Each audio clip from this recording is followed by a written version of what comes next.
বিয়ে সহজ করে দেওয়া হবে। তাহলে সকলকে ঠাকুরগাঁও ৩ আসন থেকে নির্বাচনী শুভেচ্ছা। আমি আশামণি, স্বতন্ত্র পদপ্রার্থী। সেই সাথে আমি রংপুর বিভাগের এবার সর্বকনিষ্ঠ নারী স্বতন্ত্র প্রার্থী।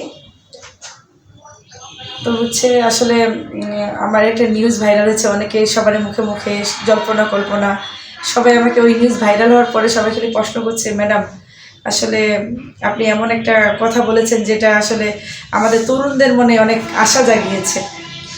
তো নিউজটা ছিল এমন যে আসলে বিয়ে সহজ করে দেওয়া হবে। তাহলে বিষয়টা হচ্ছে কি, আমার একটা ভোটার কয়েকজন বা আমার তরুণ ভোটারেরা ভাইয়েরা যারা আছে, তরুণ এবং যুবকরা অনেকে বেকার, তাদের বিয়ে হচ্ছে না, আবার বাড়ি থেকে বলে অনেকে বিয়ে দিচ্ছে না।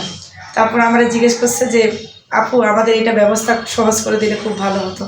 তো আমিও বললাম যে আসলে আমিও বিয়ে শাদী করি নাই, তাহলে একই মঞ্চে মনে হয় আরও বেশি যদি বিয়েটা করতে পারি আরও বেশি ভালো হবে। তাহলে তো সেজন্য আমরা যদি ভালো করে বিয়েটা করতে চাই, তাহলে একটা বিয়ের উপর হিসেবে আমাকে একটা ভোট দিয়ে দাও, তাহলে তোমাদের বিয়েটাও সহজ হয়ে যাবে। শুধু তরুণদের উদ্দেশ্যে না, তরুণীদের উদ্দেশ্যেও কিন্তু এই কথা বলেছি।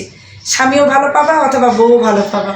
তারপর সেই সাথে শুধু আমরা তরুণ ভোটারদের না, আমার আসলে অনেক বৃদ্ধ ভোটার আছে, নানি দাদি চাচি, সবাইকে আমরা বিয়ের উপহার হিসেবে একটা করে ভোট চাচ্ছি। শুধু আমার জন্য, আমার তরুণ সমাজ এবং যারা বেকার আছে বিয়ে হচ্ছে না তাদের জন্য বলেছি।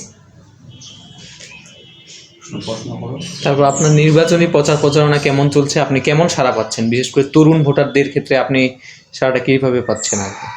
আসলে আমার নির্বাচন তো এটা নতুন না, আমি প্রথম নির্বাচন করেছি 2022 সালে স্থানীয় জেলা পরিষদ। সেখান থেকে আমার দ্বিতীয় আমার 2024-এ আমি স্বতন্ত্র নির্বাচন করেছিলাম, সেটা ইগল পত্রিকা ছিল। তো আসলে তরুণদের সারা আমি প্রথম থেকে পাই, যেহেতু আমাদের বয়সটা তাদের সাথে অ্যাডজাস্টমেন্ট আছে। তারা আমাকে একজন বৃদ্ধ এবং মুরব্বী ভোটারকে প্রার্থীকে চাইলে অনেক কিছু তারা মনের কথা খুলে বলতে পারে না। তো তরুণ হওয়ার কারণে আসলে আর বয়স অ্যাডজাস্টমেন্টের কারণে তারা অনেক কিছু আমাকে বলতে পারে। এবং আমি দেখেছিলাম 24-এ তারা আমাকে দেখিয়ে দেখিয়ে ভোটটা দিয়েছিল। আর এবং তরুণরা এবং আমার ভালোবাসার জায়গা, কারণ একটা সমাজে এবং রাষ্ট্রে কিংবা পরিবারে তাদের ভূমিকা কিন্তু অনেক, কারণ তারা দায়িত্ব পালনে আগামীতে তারা বড় ভূমিকা পালন করবে, সে যে ক্ষেত্রে হোক না কেন। তারা সেবারে আমাকে দেখিয়ে দেখিয়ে ভোটটা দিয়েছে। এখন এইবারে তো আরও বেশি আমি তাদের কাছে বেশি সাড়া পাচ্ছি।